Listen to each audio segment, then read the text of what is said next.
We are hot off the heels of another International Women's Day.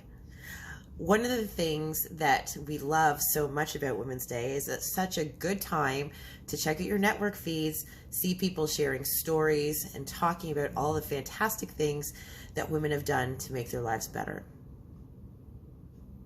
It's also important to talk about the not so great things though. In conversation with my colleague, my friend, my partner in work crime, Gemma Hurley, we are talking about the gender pay gap. It is real, it is gross, and it needs to change. Check out Gemma's video as she talks through what it looks like from a European perspective, but I'm coming to you as a Black woman based here in Canada. There was a study done of people, or rather women, who graduated from a publicly funded college or university in 2010 to see what the pay gap looked like following graduation. So 1 year after graduation, and I'm going to go directly to the article to make sure I'm getting this right.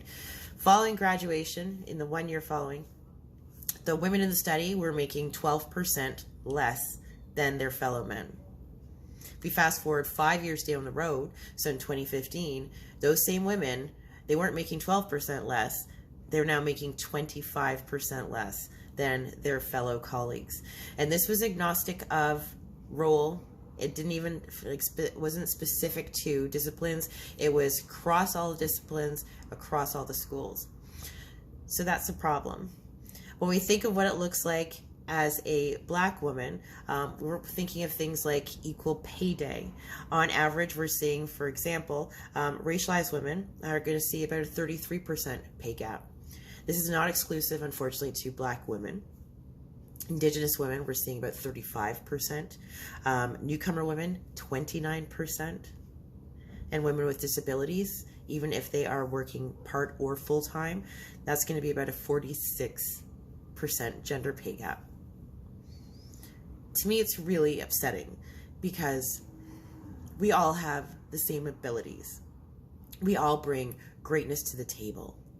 So when we think of what we can do on future International Women's Day or just future days, it's how do we start to change the conversation? One of the pieces of information I saw that was interesting to me, obviously, is that there are a lot of people of color or of women who are serving in an individual contributor role. So if we look at it, about 6% of people or of men are going to be making it to that C-level table, so making the decisions that will impact the greater picture within business.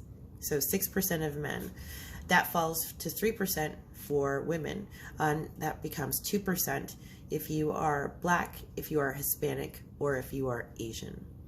So we think of what we can do, we need to start to see change. Think of how you can hire someone who's going to bring diversity to your table. Think of what you're going to offer in order to make that more attractive. How are you going to invest in someone's development to allow them to sit at the table and make decisions that will impact people who look like them? We want to make sure that we are getting rid of the bias so we can really embrace equality as well as equity so that everybody has the opportunity to shine.